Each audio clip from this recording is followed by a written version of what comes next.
Hi all, വെള്ളിയാഴ്ച ദിവസം എനിക്ക് പേഴ്സണലായിട്ട് ട്രേഡൊന്നും ഉണ്ടായിരുന്നില്ല. കാരണം ഞാൻ എടുത്തിട്ടില്ല, വേറെ കുറച്ച് തിരക്കുണ്ടായതുകൊണ്ട്. പക്ഷേ ഞാൻ ഗ്രൂപ്പിൽ കൃത്യമായിട്ട് അപ്ഡേറ്റ് ചെയ്തിരുന്നു. വെള്ളിയാഴ്ച വീഡിയോ ഇടാത്തതുകൊണ്ട് ഗ്രൂപ്പിൽ കൃത്യമായി അപ്ഡേറ്റ് ചെയ്ത് മാർക്കറ്റ് ഇന്ന ലെവൽ വരെ വരും, അതിന് ശേഷമായിരിക്കും റിവേഴ്സൽ ഉണ്ടാവുക.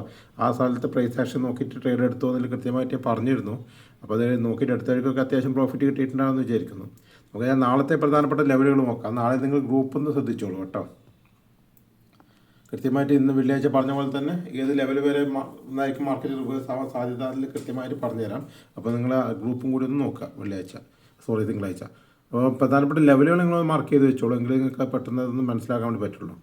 25,900 മുതൽ 25,930 വരെ ഒരു സപ്പോർട്ട് ഉണ്ടായിരുന്നു. തൊട്ട് താഴെയിലെ സപ്പോർട്ട് 25,850, 25,850 തൊട്ട് താഴെയിലെ സപ്പോർട്ട്. ഓക്കെ. പിന്നെ മുകളിൽ റെസിസ്റ്റൻസ് പറഞ്ഞാൽ 26,000 ഒരു റെസിസ്റ്റൻസ് ഉണ്ട്, പിന്നെ 26,050 ഒരു റെസിസ്റ്റൻസ് ഉണ്ട്. ഇത്രയാണ് രണ്ട് റെസിസ്റ്റൻസ്. ഈ രണ്ട് 4 ലെവലുകൾ മാത്രം നോക്കി വെച്ചാൽ മതി. ബാക്കിയുള്ള നമുക്ക് ബാങ്ക് നിഫ്റ്റി തൽക്കാലം നോക്കുന്നില്ല തിങ്കളാഴ്ച നിഫ്റ്റിയിൽ തന്നെ നമുക്ക് ട്രേഡ് ചെയ്യാം. ഓക്കെ, ബാങ്ക് നിഫ്റ്റിയിൽ അങ്ങനെ നോക്കിയിട്ട് കാര്യമില്ല തിങ്കളാഴ്ച ദിവസം. അപ്പോൾ ഏതായാലും നമുക്ക് നിഫ്റ്റി നോക്കാം. ഓക്കെ, അപ്പോൾ നിഫ്റ്റി എന്തെങ്കിലും മാറ്റങ്ങളുണ്ടെങ്കിൽ എന്തെങ്കിലും അപ്ഡേഷൻ ഉണ്ടെങ്കിൽ നിങ്ങൾ ലെവലൊന്ന് മാർക്ക് ചെയ്ത് വെച്ചാൽ ബാക്കി ഗ്രൂപ്പിൽ അപ്ഡേറ്റ് ചെയ്തിടാം. ഓക്കെ.